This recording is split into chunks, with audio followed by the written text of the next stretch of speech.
আল্লাহ নবী সাল্লাল্লাহু আলাইহি ওয়াসাল্লাম বলছেন যে আল্লাযী নাফসি বিয়াদিহি, ওই সত্তার কসম যার হাতে আমার প্রাণ, লা ইউমিনু আবদুন হাত্তা ইউহিব্বা লিজারিহি আও ক্বালা লিআখিহি মা ইউহিব্বু লিনাফসিহি। আল্লাহর কসম, যার হাতে আমার প্রাণ, ওই ব্যক্তি পরিপূর্ণ ঈমানদার হতে পারবে না যতক্ষণ পর্যন্ত সে নিজের জন্য যা পছন্দ করে প্রতিবেশীর জন্য সে যদি তা পছন্দ না করে, তাহলে ততক্ষণ পর্যন্ত সে পরিপূর্ণ ঈমানদার হতে পারবে না।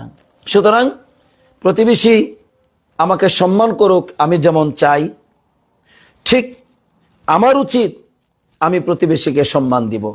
কারণ আমি আমার জন্য যেটা পছন্দ করি নিজের জন্য, সেটা আমার প্রতিবেশীর জন্য পছন্দ করতে হবে।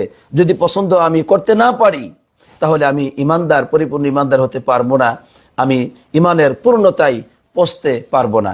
সুতরাং প্রতিবেশী আমাকে কষ্ট দিলে আমি সবুর করব, কারণ আমি চাই প্রতিবেশী যদি আমার ব্যাপারে সবুর করত, আমি চাই প্রতিবেশী আমাকে সম্মান করুক, তাহলে আমার উচিত আমি প্রতিবেশীকে সম্মান করব। আমি চাই প্রতিবেশী আমাকে হাদিয়া দিবে, তাহলে আমার উচিত আমি প্রতিবেশীকে হাদিয়া দিব।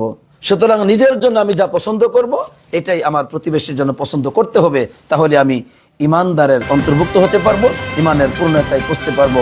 অন্যথায়